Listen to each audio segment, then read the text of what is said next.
So, Robert, I've got a range of questions, and because I'm going to ask them as they've been presented to me from representatives of core participants, they won't follow necessarily a particular topic or a single recommendation. So we may leap around from topic to topic and then come back to some of those topics when I come on to the next set of questions. The first question regards the issue of eligibility and cut-off dates. Would it be right to understand the effect of what you say in your report and what you said yesterday as follows? The starting point you anticipate would be the current scheme cut-off dates, if any. You're not advocating yourself any changes to those? No.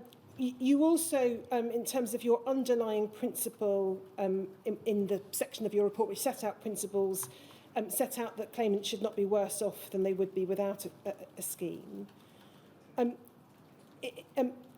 Is it something that you anticipate that if there was to be an alternative cut-off date or criterion, it might have the effect of extending the present cut-off dates if the evidence and findings of the inquiry supported that? For example, the early tests being fallible, that kind of thing. Cut-off dates for the scheme or the support scheme? Cut-off dates for eligibility, so the periods within which the infection or the treatment would have taken place. Well, I think I would expect, I hope straying too outside my terms of reference, that if there was a change in the perception of the cut-off dates for, say, the support scheme, that would be mirrored in the compensation scheme. And if there was a change in, so that it became different dates in different circumstances, for instance. But that would be something that might flow or not flow from the findings and recommendations exactly. of the inquiry rather than from anything you're advocating. Yes, I have no ability to make that judgment. Second point, in relation to hepatitis B, given that, as you indicated yesterday and as I think your report accepts, those who clear hepatitis C with or without treatment would be included within the scheme, even though they may not have suffered extensive symptoms and therefore would come within potentially the lowest of the hepatitis C tariffs. Does this not create a disparity with the exclusion of those with non-serious hepatitis B on whom the impact of their infection may be similar or even worse? I think that depends on firstly a value judgment, and that depends on a more precise description and understanding of the similarities and differences between the two. And insofar as the assumptions which I describe in my report are changed, then that argument gets either weaker or stronger. The third question now moves to issues of calculations of financial loss. Your report does not refer explicitly to pensions, but pension losses can be recovered in common law claims. Should that be included in appropriate cases in the calculation of financial loss within the compensation scheme? I would see no reason why not.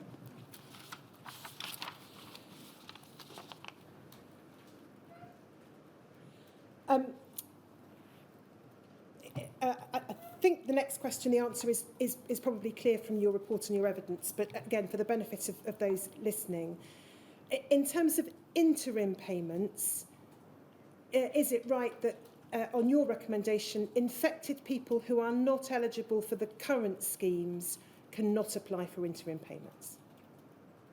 That will be the effect of my recommendation. I think I would qualify that. When you say not eligible, in other words, they don't fulfil the test. That's different from whether they have in fact been accepted under the scheme. If it was possible easily to establish eligibility, then that might be a different matter. So that I think then distinguishes between people who wouldn't currently be eligible under the existing schemes, for example, in hepatitis C because the infection post-dated September 1991, and then those, on the other hand, for whom they are new applicants but might be able to quickly establish eligibility if they tried. Yes. The next question is I'll emphasise that because this is something which is being, as it were, put upon to the existing support scheme, it's got to be something which the assessment process of the support scheme can deal with. But they are dealing, as I understand it, with new applications, so there's no reason why that shouldn't apply to the interim payment. The next question is a practical one, but an understandably important one. What happens if an infected individual dies while the assessment process is underway? Would the family then have to reapply as bereaved, affected individuals and start the process again? Well, clearly, if the applicant dies in the course of the process, then the assessment is going to be different. But procedurally, I would hope that change, as it were, could be made in the least painful way, the least burdensome way possible. But clearly, different information might then be required, so there would be a difference in the process. But I don't see, this isn't, the whole point of it not being a legal process is that you wouldn't, as it were, have to go away and issue a new writ or court summons or anything like that. So the procedure ought to be as flexible as possible. And consistent with what you suggested should be the underlying principles of the claim and the practical, proactive, sympathetic approach that should be taken. Yeah. Presumably you would expect those administering the scheme to gather together the information that they already had. They would be able to work out then what additional information they needed and ask just for that additional information rather than expecting a bereaved family to go through everything all over again. Exactly. The current schemes include those infected through not just blood but through transplant, so through tissue. That's not, I think, expressly referenced in your report, but you're not suggesting any different approach in relation to that? No, I've certainly focused on blood and blood products because that's what people were talking to me about. So I think perhaps I'd prefer just to say that's not an area I specifically considered, or whether there are any specific issues arising out of that would need to be taken into account in the scheme. But in very general principle, I would see no reason why such people should not be entitled to compensation.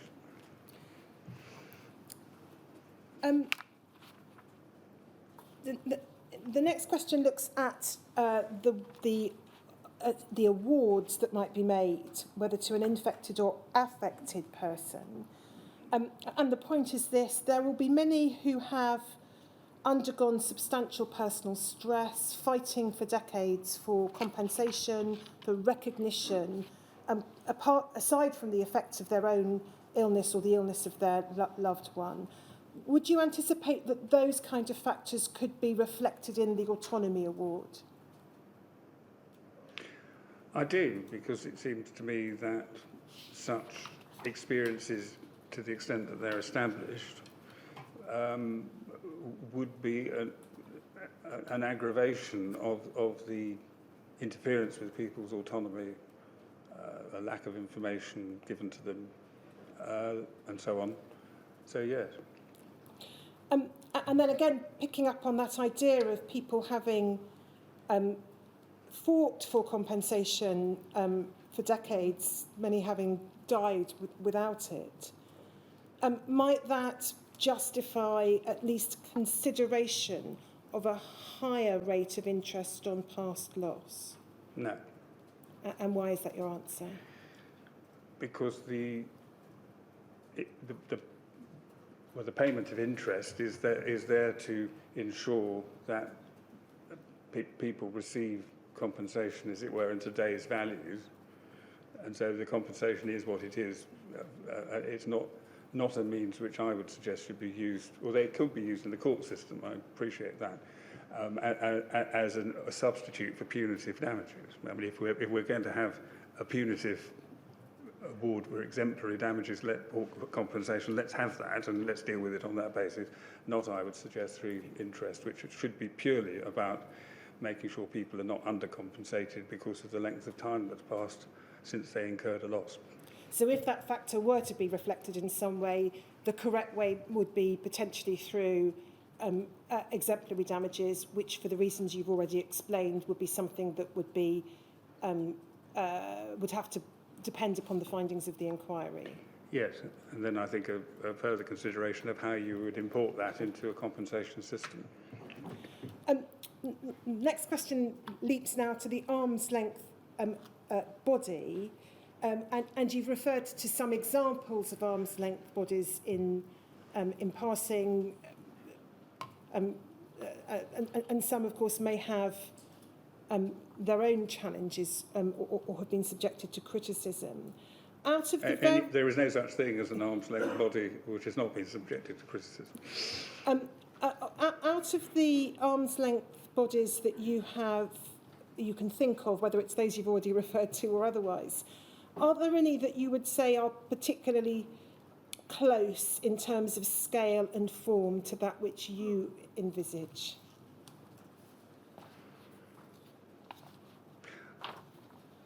I'm trying to think whether the criminal injuries compensation scheme is an arm's length body. I'm not sure it is. But an organisation like that, whatever the form it takes, I mean, leave aside whether it's an arm's length body, would, I think, bear significant similarities. The next point is a point of clarification. I think when I was asking you about hepatitis B, we touched on the question of whether you had received representations or information on the question of compensation for infection with hepatitis B. And I took you, I think, to a couple of passages in your report. I wasn't proposing to go back to that. Is it right to understand from your report, this is how I'd read it, but I may be wrong, that in the oral meetings in which you conducted, hepatitis B was not raised, but it was raised in at least one set of written submissions? My memory. If it was raised, it wasn't raised in a way which attracted my attention, if I'm going to not be honest about that. There were a limited number, I think, of written representations about it. And in fact, I did receive at least one representation about it, but after the publication of the report, which of course didn't. Can I then come to the question of the extent to which the extent to which monies recovered through the settlement of previous claims might be taken into account? You explained earlier, and we looked at the relevant part of your report, that previous payments received under any of the support schemes or their precursors, you would not envisage being taken into account, and you explained your reasoning in the report. They were often described as ex gratia payments. They weren't compensation as such, and so on. And you confirmed that would also apply in relation to payments from the Macfarlane Special Payments Number 2 Trust. In terms then of any other settlements, your statement, your report, I think, suggests that if we look at, just by way of example, paragraph 9.6, I think it's page 95, Lawrence.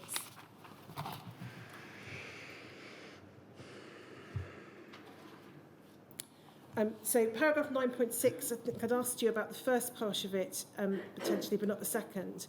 So you say, fifth line down, any sum received in the settlement should be taken into account as a deduction from any lump sum award for past financial losses or provision of care, insofar as it can be identified what part of any settlement was attributable to such losses or provision. So is this correct? Leaving aside, as I say, all the various incarnations of the support schemes and ex gratia payments, if there is something that was the payment of compensation as part of either a court award, if as part of a court award, it would presumably identify what it was referable to. One would hope so. And then could fall to be taken into account against the relevant item of compensation under the scheme. If it's a settlement, is this right? It would... you would envisage it would be taken into account, but only insofar as you can identify from the settlement that it or part of it is referable to a particular head of Yeah. loss. Yeah, the very limited information NHS Resolution were able to give me about settlements indicated, firstly, most of them seem to be for relatively small sums of money. Insofar as they were larger sums of money, they had no information about, well, not that they offered me anyway, as to how that figure was arrived at. And it's a potential challenge, obviously, but until one looked at the specific case, it would be difficult to say whether it was possible to determine it. I mean, for instance, in any case which had been prepared with any level of sophistication with a negotiated settlement, there would be likely to have been a pleaded claim in which items would have been set out, and it might well be possible to reference that in terms of how the settlement was arrived at, albeit no doubt, for the reasons I mentioned, the settlement might well have been discounted heavily for what were perceived to be the prospects of success and failure in the case. But I'm afraid that would have to be dealt with on a case-by-case basis. But I deliberately said that this should be being taken into account should be conditional on it being possible to attribute the settlement or part of it to any particular head of claim. In general terms, during your practice when you've settled cases, Yes. have you, in the process of settlement, broken up the settlement figure into A, B, C, A, some for pain, suffering, loss of immunity, B, some for past loss, C, Yes. some for future loss, or has it largely been a question of global figures? Sometimes the latter, but more usually. So it would be a calculation would be made as to what the claim, what one anticipated the claim would achieve if it was fought out, and then modifications would be made for that to cover the risks and degrees of uncertainty of that outcome. What makes it more challenging is that whatever the view might be on one side or the other may not have been fully or frankly disclosed to the other side, because that is privileged information. And so each side might have an entirely different concept of why it was they were either offering or accepting a particular sum. So that's why there's a particular challenge. But it would seem to me that in the sort of cases we're talking about, and I'm talking about those where, if it's a very small payment, it's almost certainly what we in lawyers, I'm afraid, rather disparagingly call a nuisance payment, which is to buy off the cost of litigating something which it is thought the defendant would succeed in. Such a settlement, in my view, would not be something you would take off any particular head of damages in future. But if you have a six-figure sum, then it seems to me it's likely that there will be a document somewhere which would enable you to say, well, a proportion of the overall claim being made was for loss of earnings or something of that nature, and therefore it would be fair to deduct that sum. But I'm afraid it would have to be dealt with on a case-by-case basis in accordance with the material available, which might be very limited. And if it were a group action, Yeah. when different, technically, Yeah. that would be a combination. Let's suppose it were 100 claimants. There will be 100 individual claims, albeit litigated as a group. Yes. And it might then be virtually impossible to say what in each individual case the amount of damages at common law would be recoverable. Yes. I accept that. Quite apart from presumably the different values which the paying party and the receiving party would give to other pressures, pressures such as the cost of litigation, the time it might take, the uncertainties of litigation, knowledge, particularly in one party, that a witness might be rather more wobbly than had been thought, and simply a feeling on behalf of some members of the cohort, well, I've had enough, I just really want to get this settled. Yes. All those features, sir, would of course lead to a reduction in what might otherwise have been anticipated would be claimed. That doesn't necessarily mean that justice or fairness might not require at least to look to see whether it would be right and proper to take the payment into account when as it were, one might describe as proper 100% compensation is now being offered. But I appreciate, and of course there are these difficulties, and they could end up being difficulties where proportionality would mean it would be actually wiser and fairer and a better use of resource not to make the argument at all. But I don't think I could properly, looking at the balancing the interests of those claiming things and those paying for them, not say that it should not be taken into account at all. I mean, what you've described is seeking to find a system which will be quick, Yes. Understandable, Yes. easy to apply, and free from some of the difficulties and uncertainties which may be thought to beset litigation. Yes.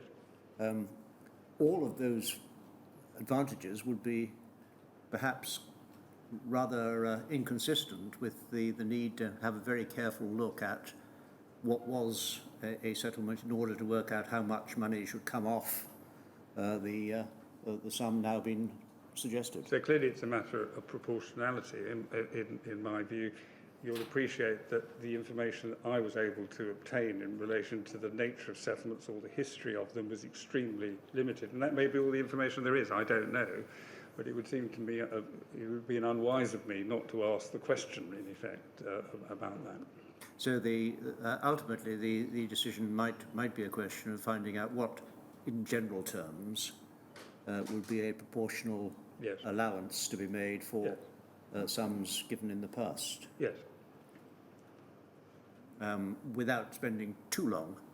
Well, again, it's an area which ideally would a broad brush approach, if it could be taken, should be taken. And as I say, what appears to be insofar as there were cases, a lot of them were settled for very small sums of money, comparatively speaking, then it might well not be worth anyone's while looking for very long at that. Yeah. And just picking up on that, and just a specific area I've been asked to raise with you, I appreciate much may depend upon the individual case, but whilst it might be proportionate, for example, if there is still an existing settlement agreement or a court approval, to look at that. Yes. And see whether you could identify a head of loss that was comparable to that for which the compensation was being sought. But you wouldn't, in general, expect there, for example, to be an attempt to interrogate litigation files and look at whether there were notes of settlement meetings and try to reconstruct what might have been in the minds of those negotiating. I think that would be almost impossible, but you give the example of an approval by the court, which would I think almost invariably would involve the court having been shown an advice of a legal advisor analysing why they were accepting the sum on offer and suggesting to the court that was a reasonable sum to offer. And similarly, there may be other cases where the court's approval is not required, but such advice exists. Now, I appreciate there might be issues of privilege around that advice, but it would seem to me not unreasonable to expect an applicant to be able to explain why a particular sum was accepted in transparent terms. And if they didn't do that, well, maybe certain consequences could follow. But as I say, it all depends on the amounts involved and the proportionality. It's just that I would feel that some might suggest it would be unfair if a significantly large sum, and if we're talking in six figures, I would think that being a large sum, was not looked at, because otherwise the risk of double recovery is really quite substantial. The next question is one which I think is completely answered in your report, but perhaps important to deal with, because I didn't ask you, I think, about it expressly earlier. The question is, can claims that in relation to affected people be brought on behalf of an affected person's estate? And you answer that in terms yes. I did. And so I'll having answered it for you effectively, we don't need to put the page up, but I'll just read out the paragraph number. It's paragraph 220 on page 19 of your report. Moving on from that, some infected with hepatitis C, HIV, hepatitis B, have, as I understand it, had compound damage caused by constant reinfection.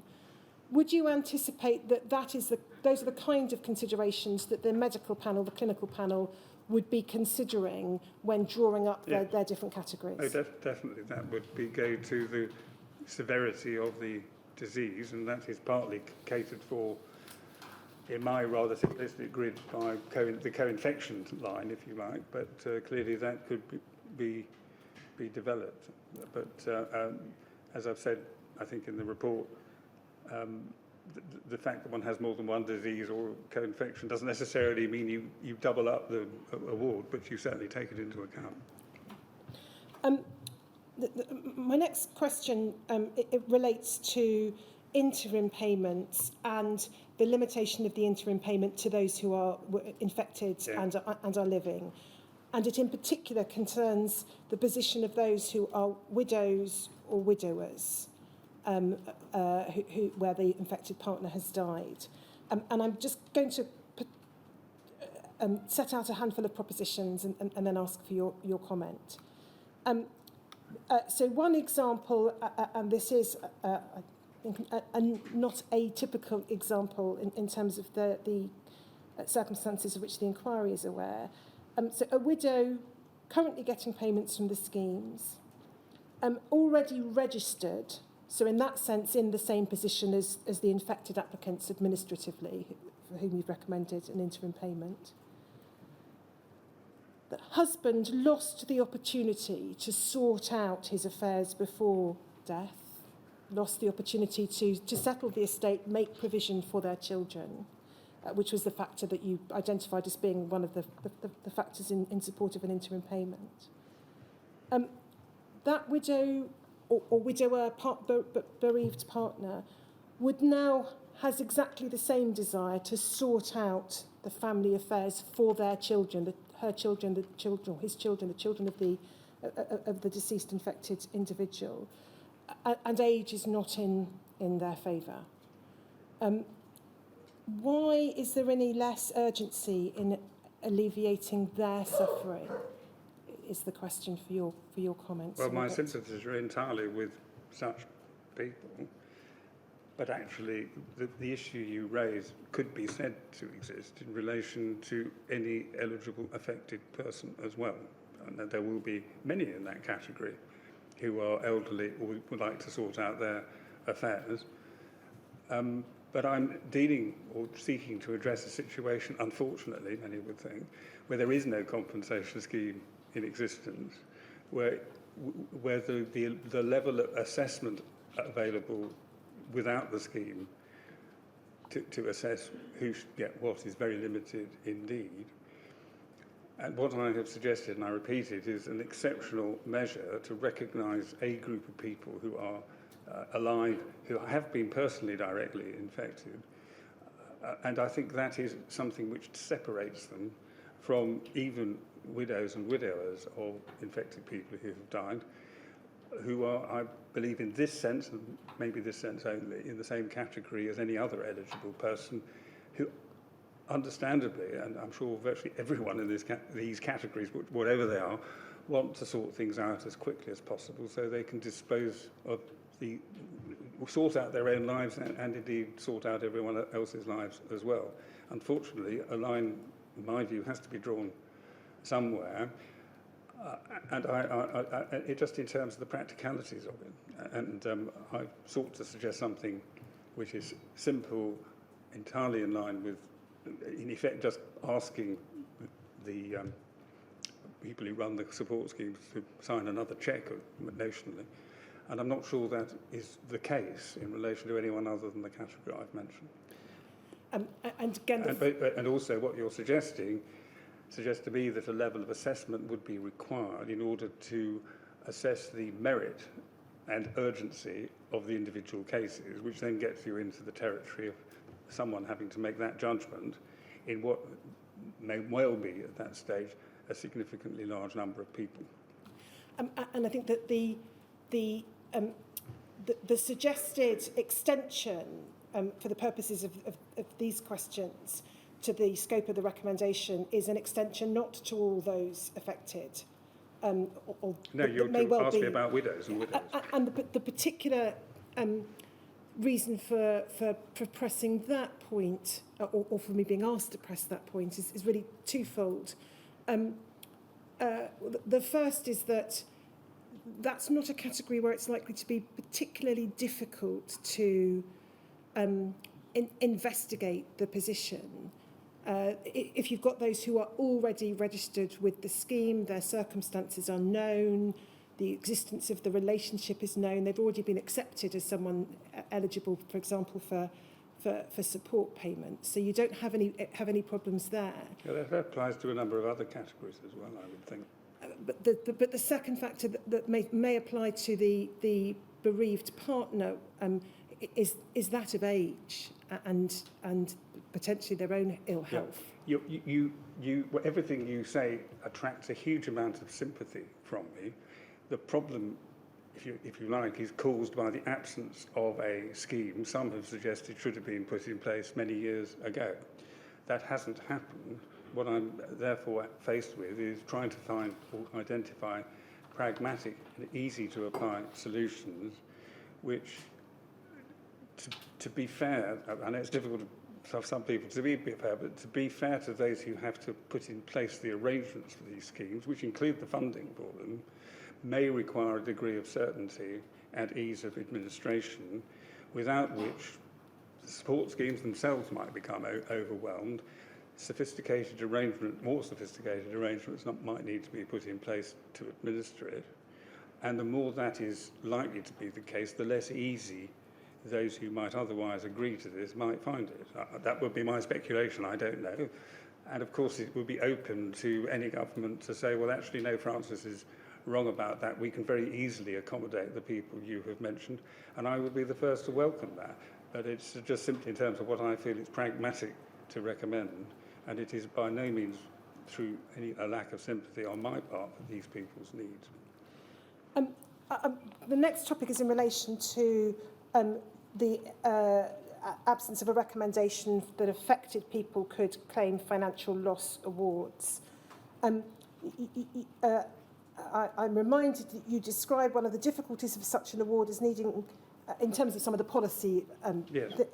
matters that underlie the approach at common law, needing to ask unpleasant questions about why a person gave up their career and didn't simply pay for the care so that they could continue with their careers. The question is this. That essentially reflects a concept of mitigation of loss. No other element of your recommendations appears to consider an obligation to mitigate loss. So why should affected claimants be burdened with it?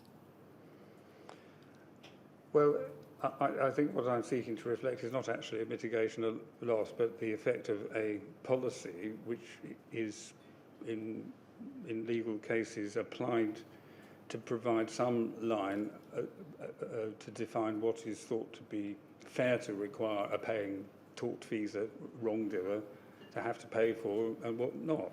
And there always has to be such a line. It is by no means, to say it's mitigation would be to suggest that I'm implicitly seeking to criticise those who care for their loved ones, and of course I'm not doing any such thing. So, but the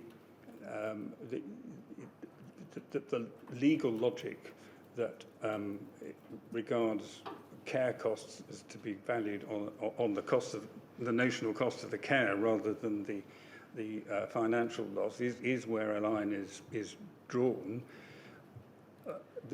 As a barrister, I would be very happy to go to court in such a case and seek to argue that the line should be drawn somewhere else, and I suspect people do that all the time, but I'm not aware that they have yet succeeded. But it does seem to me that what I'm looking at here is the need for a degree of parity between those who, in an area where it's directly comparable, between those who have a claim for negligence against the health service in a more routine way, and someone who has a claim for compensation here, which, in relation to something they're getting free of the obligation to litigate. Now the premise underlying the next question is this, that there is, for some at least of those infected through treatment with blood products, a generation where, because of the effects of haemophilia, but possibly also the effects of infection. The affected partner may have been the primary earner in the household. And the question is this, in such cases, would it be equitable to permit substitution of the infected person's loss of earnings for the affected person's? In other words, you're not advancing a claim by the affected person for their loss of earnings, but looking at it as a household, you are allowing the claim to be based upon the higher earner. That's, I think I'd be right in saying, a novel concept, and it is seeking to compensate something different to that which the principle of compensation is for. In other words, you compensate an injured person for the consequential loss to them of what they would have earned themselves. It is, again, I would hazard a guess, and I'm happy to be shown to be wrong by more cleverer lawyers than I, but that would not be admitted as a claim in an ordinary litigation claim for the reasons really largely that I will explain. If I may, I'm not altogether sure that it would actually create any practical difference for this reason, that the earning capacity of the infected person will be what would be subject to compensation. So let us suppose somebody with haemophilia has the added disadvantage, huge disadvantage of HIV or hepatitis C or hepatitis B or combination. And that means they can no longer pursue the career they would otherwise reasonably, it's assessed, have followed. They would be compensated for that, albeit there's an element of guesswork about what it would have been. That would be part of your award, the loss of earnings to date. Yes. The individual who is the higher earner would presumably be capable of earning those higher earnings anyway. Yes, subject to the care point, obviously. And that's where care comes in. So it's the same point, really. And really, the question then is the theoretical approach to care, as to which might be said that the approach is there a loss? Answer, yes, because the infected person needs care. And then what is the, how does one assess that loss? What actually has been incurred? Answer, the loss of, let's say, £30,000 a year earnings for care which could be supplied on one view for £20,000 by someone employed off the market to do it. And it would then be the question whether and this I think comes back to I follow the logic of the mitigation of loss question, I think, by saying, well, is it unreasonable, because I think that's probably the test, is it unreasonable for someone to claim £30,000 a year rather than 20 when you could have got it done for 20? Is it reasonable to do it? As to which lots of considerations might come in, might they not, such as the degree of love and affection which is necessary, the sheer difficulty of having someone employed to provide care which might be needed at all times of the day or night, in particular situation dealing with night sweats, etc. You can picture the situation quite easily. Plus the sheer horror at the idea of asking for someone to come and cater for somebody who has, let's suppose, HIV, because of the stigma that applies to HIV. All those considerations would arguably form a case. I mean, you can put a case to the other side. I'm just demonstrating how it might be. I'm not in any way seeking to suggest that is not theoretically a way in which one could approach this. What I was seeking to do was to point to what I believe to be the legal position with the recovery of damages, that the cost of care is, generally speaking, limited to the commercial cost for reasons of, in effect, reasons of policy. And if it not be the case, then the answer to your question is much easier. But if it is the case, then there's an issue whether parity requires us to follow the same approach in a compensation case scheme such as this.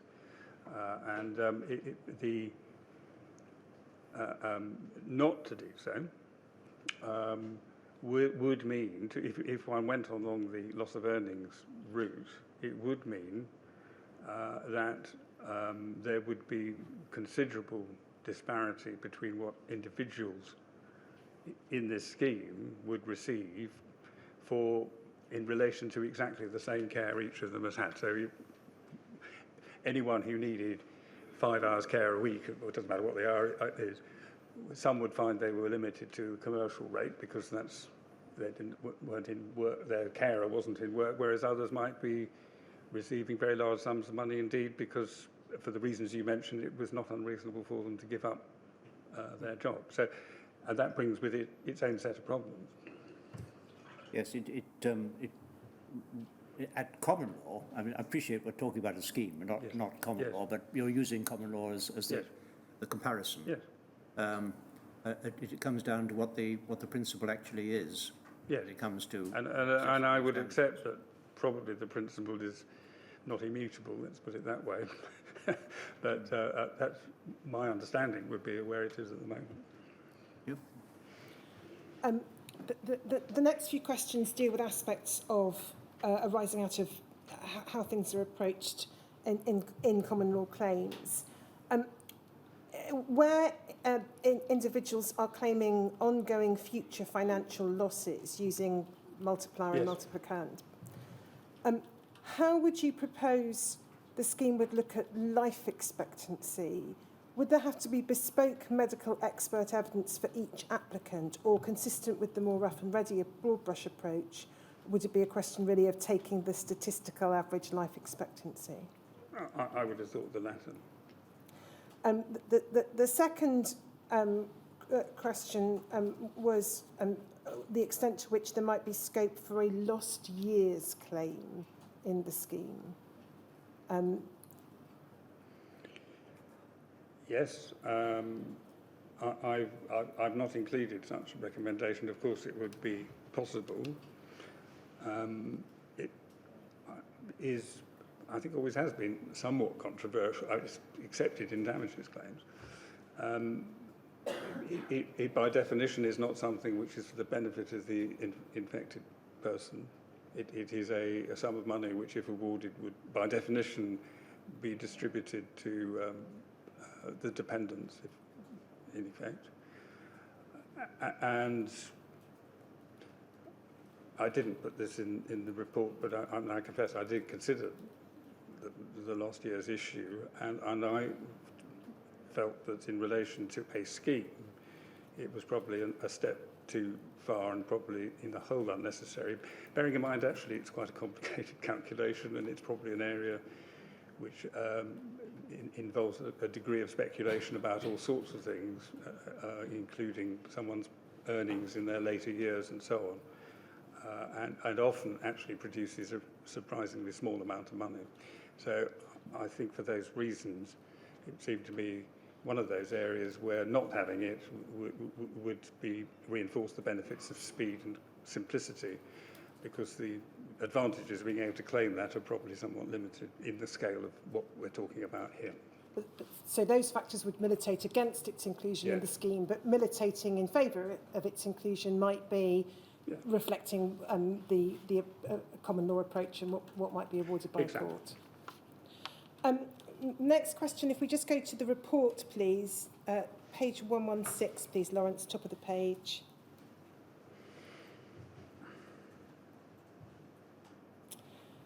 The reference at the top to 5% above national median earnings. The question is this: do you mean people should get median earnings plus 5% or the 55th centile of national earnings? Could I go back? Could you just remind me what's the beginning of this sentence, please? It's about the increasing the regular payments under the support schemes. Yes, thank you. Yes.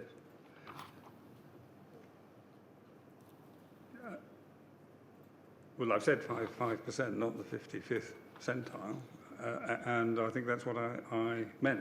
The purpose of it, which is perhaps more important than the precise figure, would be to seek to be generous in relation to those cases where it was necessary to take, or advisable to take, as it were, a standardised figure. And might reflect yet again another example of something which is going towards the aggravation, if you like, of this. And also because, certainly in the 9/11 scheme, there was and that was a case involving a lot of very high earners, because sadly many of the victims were very high earners. And it was thought right to take an average there, more comparable to what they were earning, but above that. And part of the reason for that was to provide sufficient satisfaction to make it most unlikely that people would want to sue. And so a similar approach here, perhaps rather less mercenary, in my view, would be to provide people with assurance that a rough and ready approach was one which provided them with sufficiency, without them feeling the need to go the extra mile of demanding much more. And then if we go...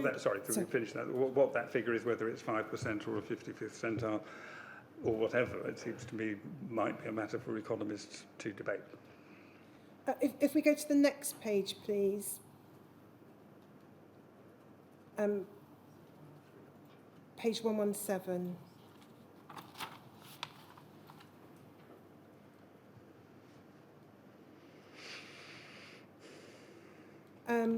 The question is this, looking at paragraph 9.99, where you say in the second sentence, the assessed future loss of earnings would be calculated by multiplying the predicted annual loss by the number of years the loss is expected to last, discounted for acceleration of receipt. So that envisages future loss of earnings paid as a lump sum. Yes. Were you meaning to suggest that that could be the only way it was paid? No. So periodical payments would be the alternative? But it would be, as it happens, for reasons I've never quite understood, actually, the practice of awarding or asking for periodical payments in personal injury cases is usually about anticipated costs, such as care, rather than loss of earnings. And I think the reason for that is largely that many people and their advisors prefer to have the compensation for loss of earnings as a lump sum, because they are then free to invest it and use it in ways more which provide more benefit to them, because the loss of earnings aspect is that discretionary part of life where you need the freedom of how is it you spend your earnings, whereas care costs, equipment costs and the like tend to be things you know you're going to need, therefore, and you know you're going to need them on a regular basis. So it's an aspect of autonomy, but it is a matter of choice. But all I'm saying here is if you are providing it as a lump sum, then the well-trodden methods of calculating those in personal injury cases should be used. And then if you have those who claim a higher amount for loss of earnings on the basis that they would indeed have received more by way of earnings, and they're able to establish that to the satisfaction of the scheme, would you envisage that if at some date in the future their annual income would have reduced, perhaps because of retirement, that it would be structured so that they would then transfer back, as it were, to the regular support payments?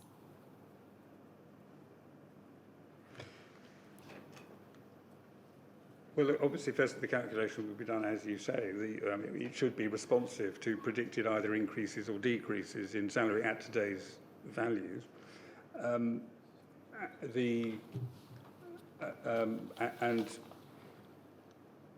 But that figure, the loss of earnings figure, I mean, in a sense, you would have whether you were going to go down the periodical payments route or the lump sum route, you would work out on a sort of annual or periodic basis what the loss was for each year, for instance. You would then deduct from that, at that stage, the support payment, which might either be the same or less than. If it was more than, then the award is nil. you would then take that as the figure to which you would apply the discount for acceleration of receipt if you were providing a lump sum, or if it's a periodic payment, it would be the balance that you would be awarding. If that, I don't know how clear that is, but that's, I think, the situation. The next point is, in fact, now that I read it, not a question, but a point. So I'll just make the point, if I may, as I've been asked to. Your report, I don't think we need to look it up, it's paragraph 9.28, page 101, gives the maximum general damages award as currently being a particular figure, Yeah. 344,640. It may not be that now. No, exactly. The point is, it's now, I'm told, 403,990. If you upgraded that further by RPI to today, it would be 441,000 odd. Yeah. So that's a point, I think, rather than a question. No, well, that's a perfectly correct point, yes, but I can't rewrite the report every week. No. The next question looks at the way in which there might be an assessment of the awards in relation to stigma, so the social impact award. One of the factors that you identified was the length of time that people were subjected to stigma. Might it also be relevant to look at the intensity of the stigma and also the particular period of time during which individuals experience stigma? So the daubing of houses in the 80s, for example, might not be reflected in terms of what people have experienced in the 2010s. I think that would be difficult, and part of the reasons are that I've already mentioned. The stigma is inflicted and suffered, if you like, in very different ways by different people, but is serious nonetheless. And I accept that there will be specific cases where very specific awful things have happened to people. But there are also cases where those things haven't happened, where firstly they may fear them happening, and secondly where their experience of stigma is very deep indeed. But some people, on the other hand, may be more resilient and that sort of thing than others. They shouldn't be penalised because of that. I think it's an area, rather, if I may say so, like bereavement, where to distinguish between the various types of stigma people have would be highly distressing. In any event, come to a figure which everyone would think of as artificial. And that's why I've rather thought it would be better, but there is a strong case here for it having a standardised figure, albeit reflected by the length of time. And I appreciate that means that some people may feel that the sort of awful situation you described hasn't been taken into account.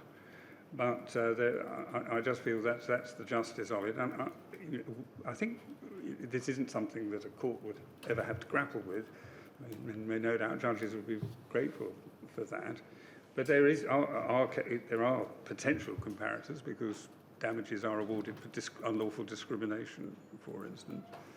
But I think this is an area where in a sense, the community as a whole might feel, and I can't obviously speak for them, that this is a shared experience, governed somewhat by the length of time they've suffered the stigma. That's my view.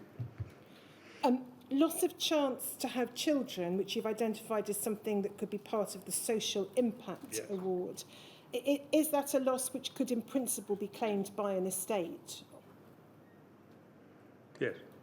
And the evidential basis then would really depend upon what information was available about the family circumstances.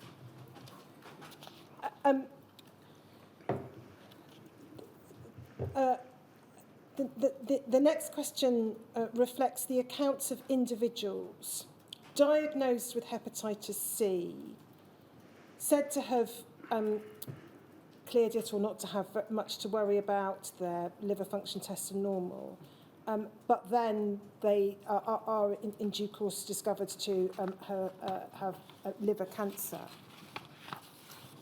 The first question arising out of that is, does that not support the right of the individual to choose a provisional award? It does. But I think we've discussed the pros and cons of that. The second is this: would it suggest that the amount, and you suggested a figure of 10,000 that could per annum that would reflect a range of different costs, that an express element of those costs the scheme could compensate might be the cost of private precautionary regular 6-month liver scanning. It might. I personally would be concerned if such scanning, if it's clinically necessary, was not being provided for on the National Health Service. And unfortunately, that is a narrative that the inquiry has heard. Well, maybe the inquiry might wish to make an observation about that. But because I have said that, I mean, clearly, clinically necessary treatment and screening should be made available free of charge to this group of people. And if that's not done generally, then it should be done as part of the compensation scheme. If as a consequence of infection, in order to be able to have a family, families had to go through IVF and incur the costs of IVF privately, is that something which should be recognised and compensated for under the scheme? Assuming that case is made out, Yes. I would see that as being a financial loss. Yes. And in relation to the stigma element of the social impact award, would a factor that might fall to be considered as part of that a recognition of stigma surrounding childlessness, where that has resulted from infection?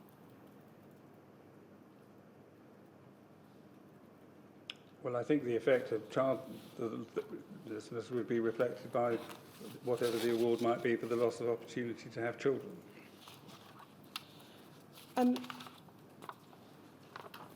Then the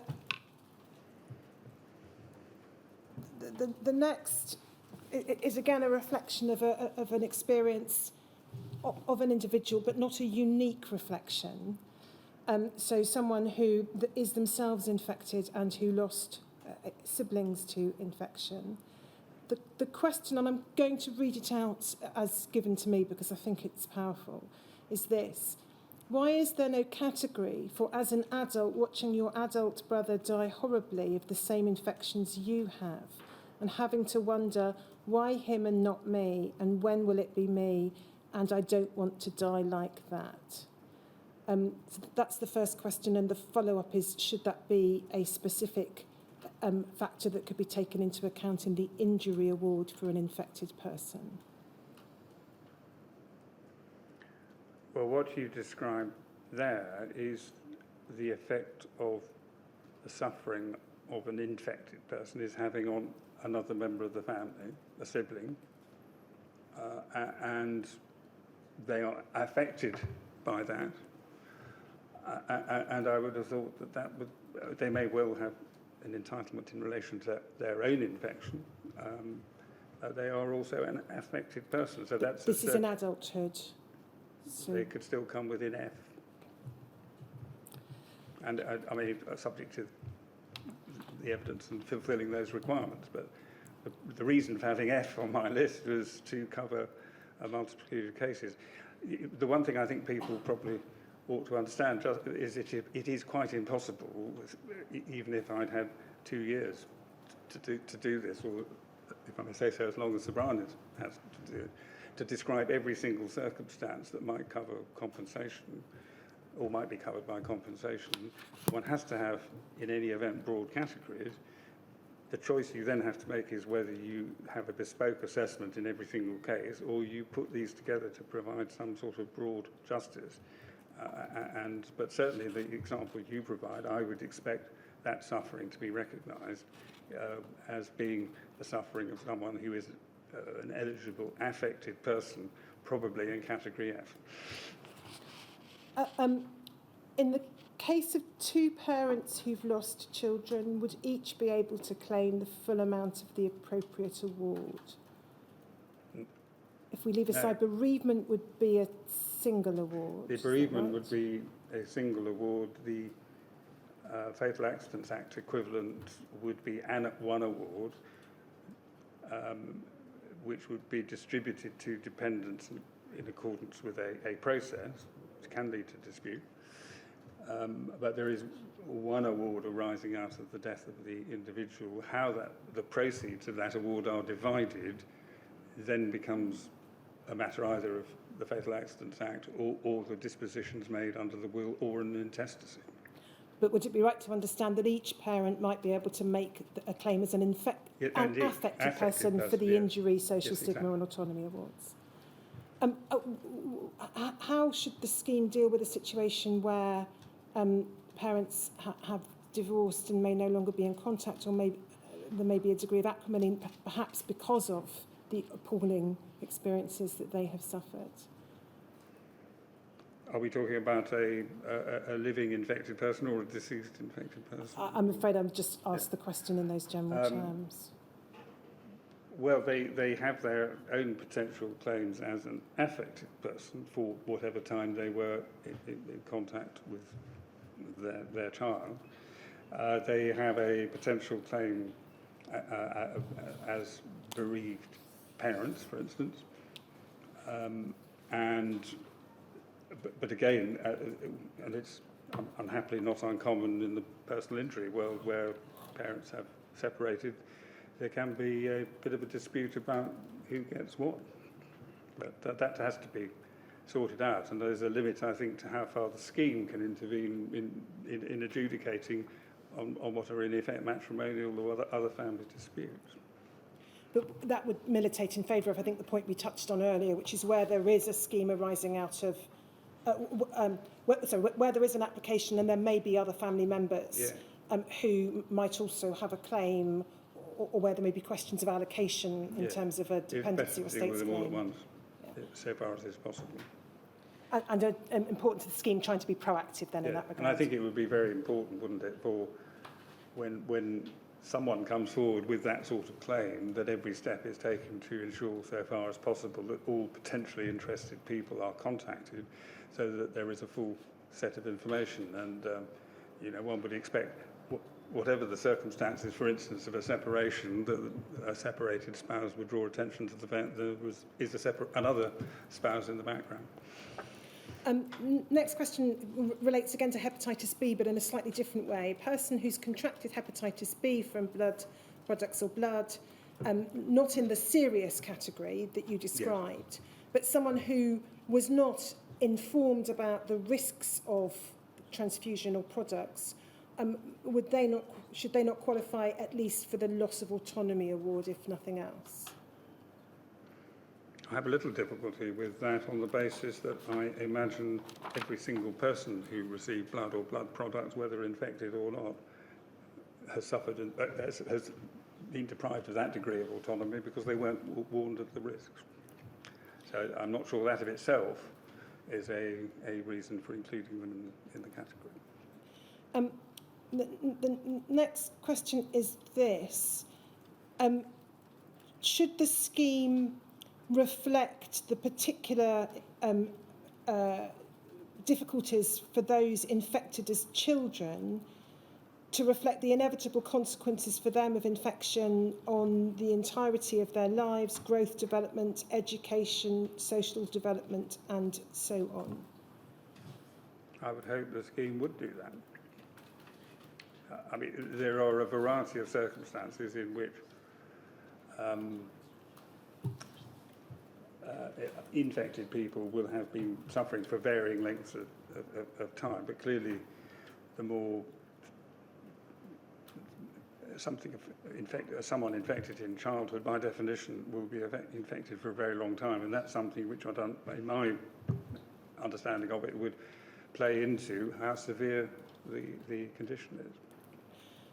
Can I then just go back to the issue of VCJD, and recognising that you are not suggesting that risk of VCJD alone should qualify for an award, as I understand it.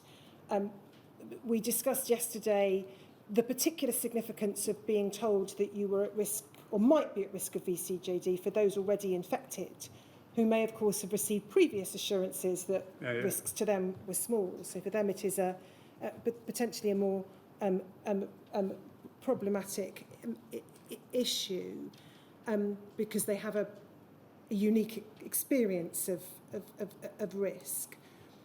I'm asked to suggest to you that combined with the way in which people were informed about the existence of the exposure to VCJD, and I appreciate you may not yourself have had seen the evidence in relation to that, coupled with the fact that many patients, as the inquiry has heard, were told that they were regarded as high risk, they'd have operations cancelled, put to the end of the operating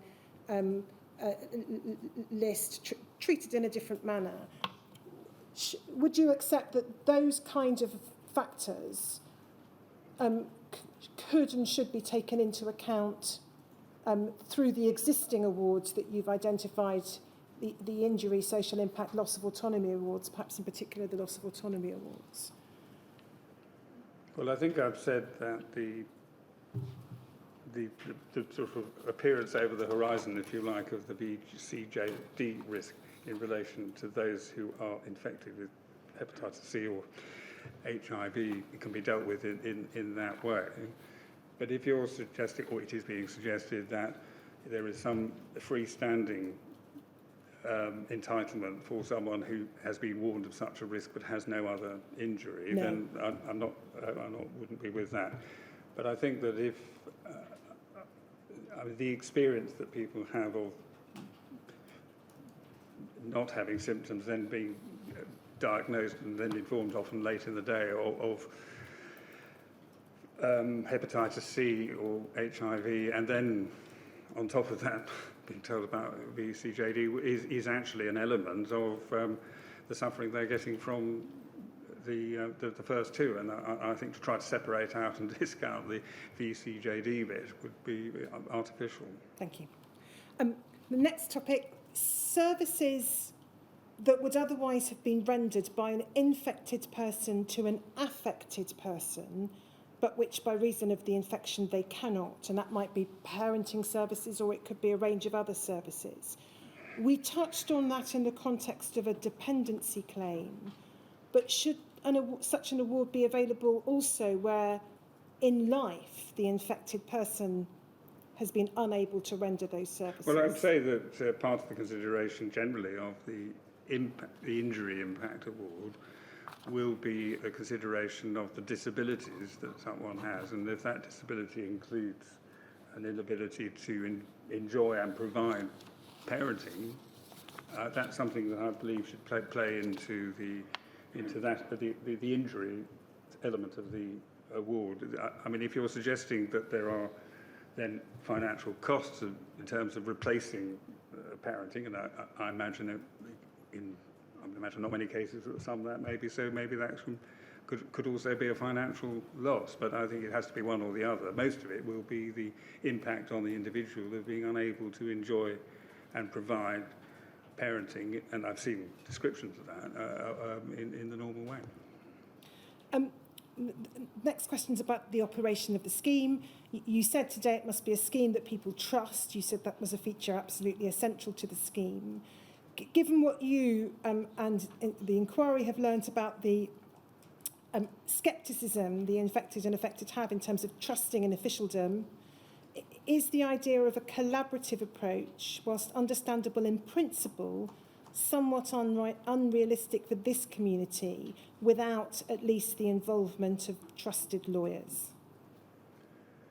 Well, I'm sorry, their choices have to be made, I think, here, and I appreciate any scheme has to earn that trust from a pretty low starting point. But I've sought to propose a means by which that can be done. I mean, inevitably, trusted lawyer or no, there will be arguments about entitlement, whoever's running the scheme, and there will be incidents of complaints being made. That's why there needs to be an appeal system. I don't think it automatically follows that every individual needs to have, as it were, that their legal advisor at their side at all points, as it were, in this process.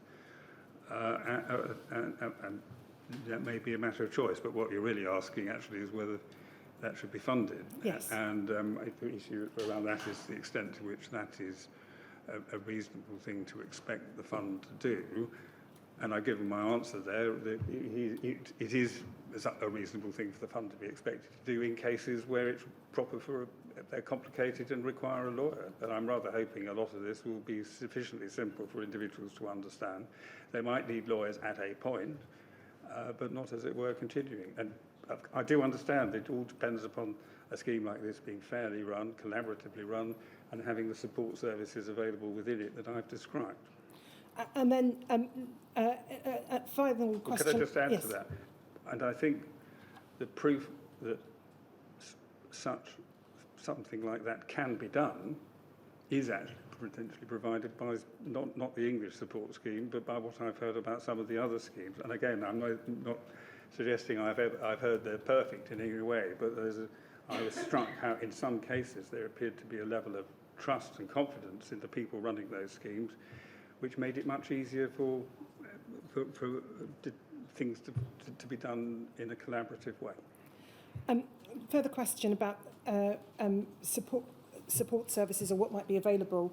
Where significant lump sums might be awarded, do you consider a recipient should have access to independent financial advice to manage their investment? I don't think that would be unreasonable. Again, it is quite near the borderline. I simply say that because in personal injury litigation, as you will know, sir, the cost of investment advice and so on is only usually recoverable on the part of claimants who are mentally incapacitated or children, where there are particular responsibilities for ensuring the safety of the fund. Generally, those who receive a large award of damages do not get that, get an extra element for financial advice. But I don't. Part of the issue in many of the cases I've heard about, the infection itself and the injury caused by it has in itself caused a challenge in obtaining even financial services of any description. And so I think there may be a case here for a degree of financial advice to be provided. Whether that should be, as it were, a constant advice maybe a different matter, but I think you're right in principle that some recognition of the need for support, at least in the first instance, what am I going to do with this large sum of money, would not be unreasonable. And then returning to an issue I raised earlier today about aspects of the law in Scotland, if the purpose of the scheme is, as you indicated, in part at least the desire to avoid the need for an applicant to go to court, would it not be necessary for the highest common denominator approach to be taken to damages, as otherwise, for example, Scottish claimants might still need to go to court to get the full amounts that might be available to them at law? If it's my opinion that matters, no. I believe that the fairness of the parity between all these people who have been injured by in an avoidable way by an agency of the UK government should receive compensation based on the same criteria. The suggestion is not, I think, that those in Scotland should receive a higher amount, but that the amount should be set by reference to the highest amount. Well, I think, as I said, those setting the amounts should have regard to what happens in Scotland. But I think they also need to have regard to the fact that this scheme, if it follows my recommendations, would be awarding items which can't be awarded in Scotland or in England. So there's some give and take involved here about what is reasonable.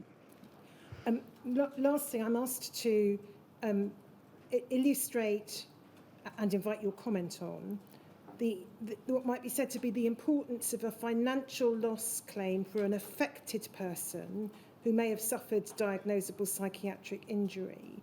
And here again, I'm going to just read out the description. It's a description of an individual case, but again, it's not alone, based upon the inquiry's knowledge. Will there be any recognition or recompense for the financial losses of parents caused by the impact of their child being infected and dying, the need to have to move to escape stigma, loss of job, change of working patterns to enable them to cope with caring, marriage breakup caused by stress and strain of caring for an infected child and loss of child. I think the answer in terms of your recommendation is that there is no such recompense for those financial losses. Is that fair? Is that just? Sorry, I ask, is that the result of my recommendations? We're talking about parents who are of children Yes. who have been affected by... We're talking about the financial loss claims. So obviously they would be able to claim injury award, social impact award, autonomy award. But their child died, in some cases children died, but no financial loss that they would be able to bring, leaving aside the possibility of care claim. Well, what you say is obviously a very serious case, and I appreciate I've heard such cases. The difficulty is at what point, again, you draw a line around this. And the thing is that this scheme encompasses every single hard case. When you talk about hard cases, we might as well go to the Republic of Ireland scheme, and the trouble with that would be some of this would just not be recoverable at all. So this is a scheme which is, I'm trying to produce something which does its best across the whole range of people here. I may have failed, but I'm trying to create something or suggest something which is completely new, which is going beyond in some ways what people would aspire to get in legal proceedings. And at some point, fortunately it's not me that has to make the decision, a line has to be drawn. And those who listen to this and to what you say that line should be drawn there, well, then a whole range of financial losses suffered by people who have not been infected themselves could conceivably come in. And where that stops makes it quite difficult to know where this fund stops.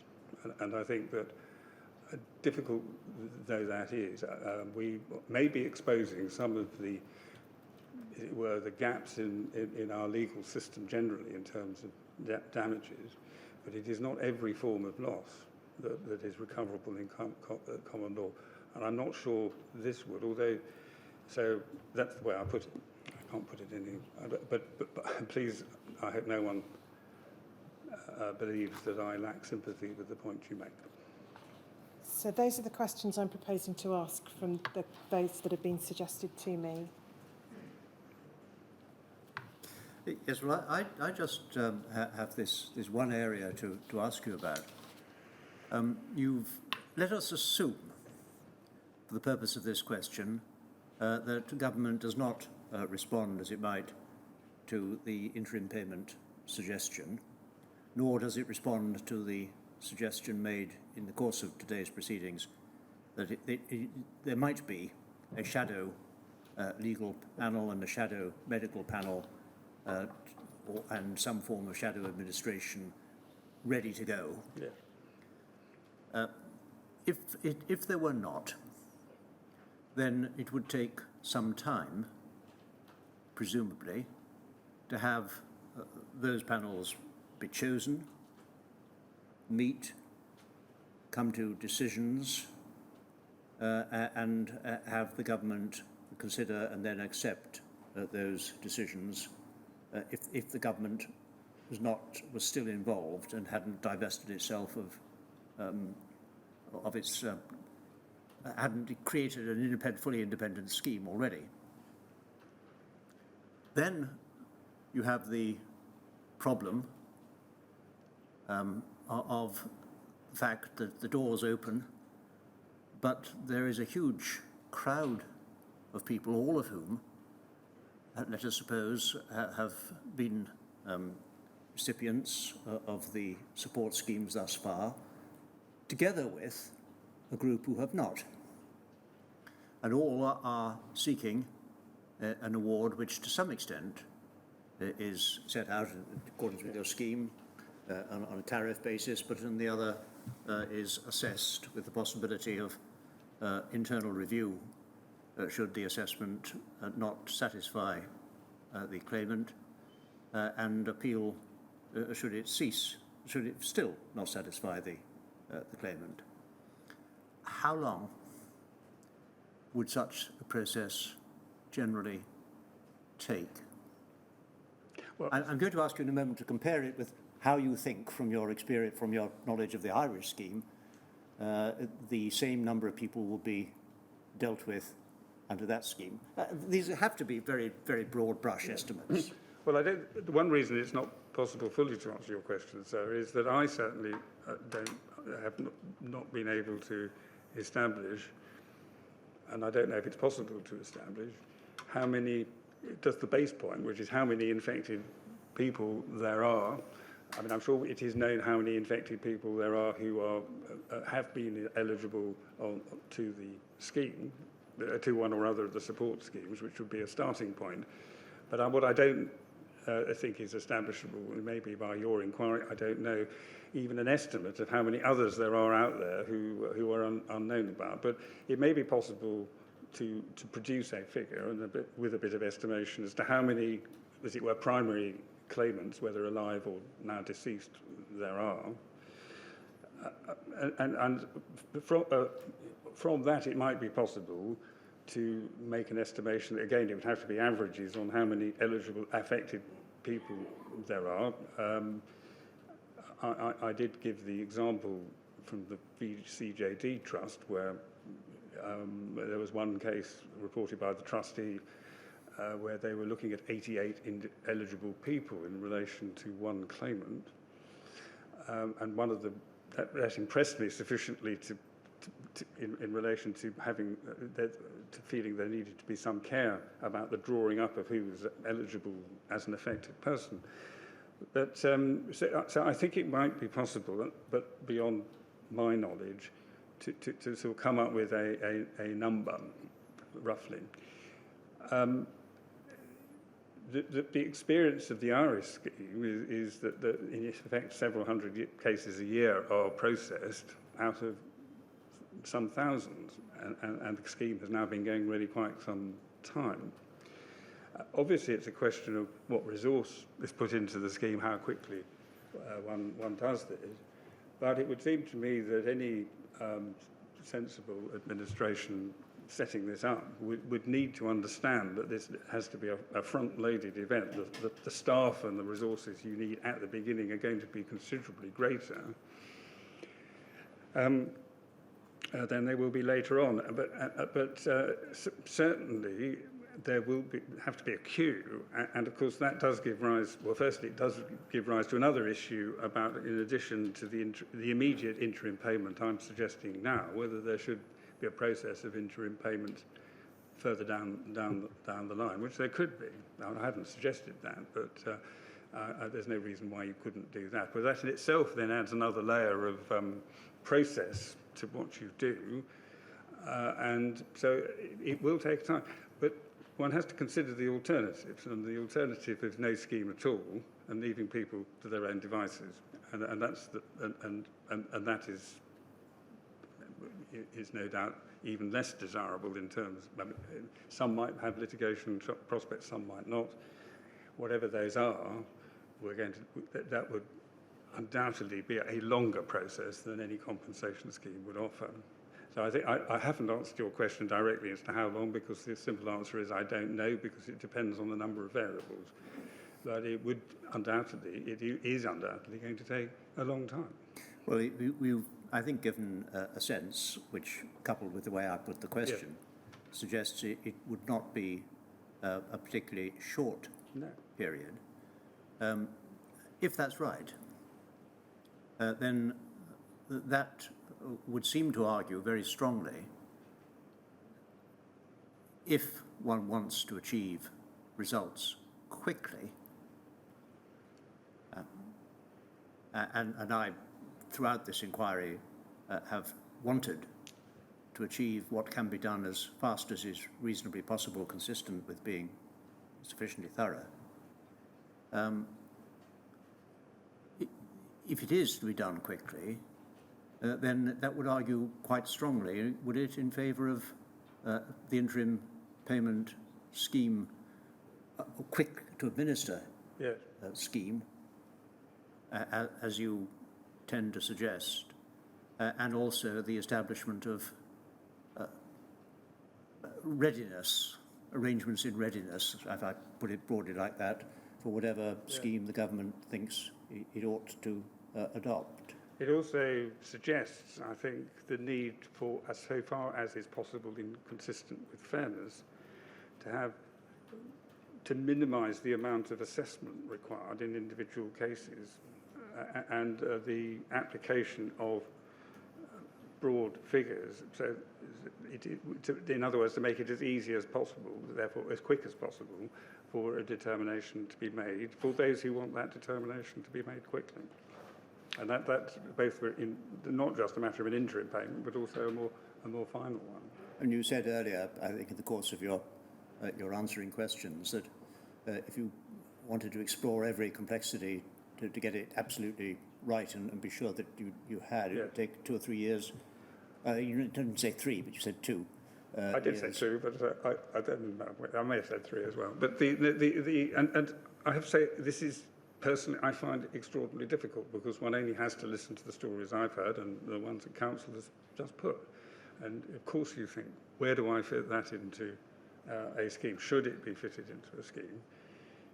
But every such case and the detail it brings with it, insofar as it brings another complication to the picture, may deprive those people and others of a simpler but perhaps slightly less generous solution. I'm afraid I can't see a way around there being a degree of trade-off in whatever solution we come up with. So what you're saying is there is, as you see it, an inevitable compromise between the need to get things done quickly in order to deliver a just solution, and the desire for complete accuracy in individual cases, which inevitably would take longer. Yes. Yes, I see. Thank you very much. Thank you. So, Robert, is there anything further that you wanted to add?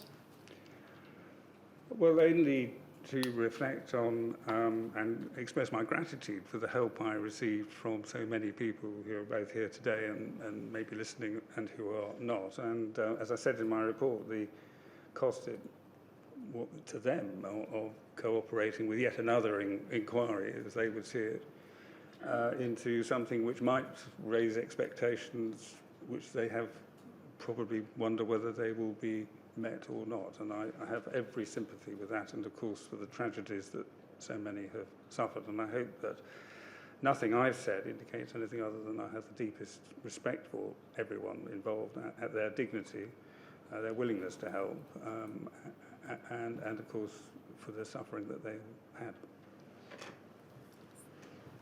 Well, can I, if I'm not much mistaken, I think you have earned the dubious distinction of being the person for whom core participants' questions have taken the longest time yet to assemble. And I think the right way to look at that is actually that's a reflection of the interest which your evidence has given and your work. And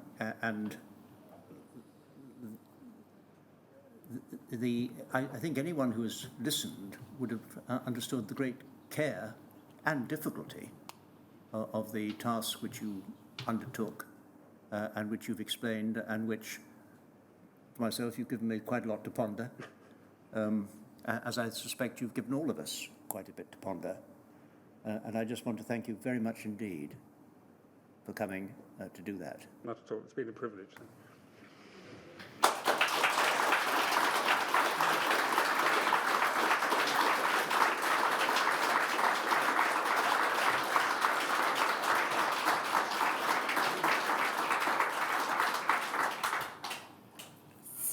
Tomorrow, sir, we have the evidence of Rowena Geacock.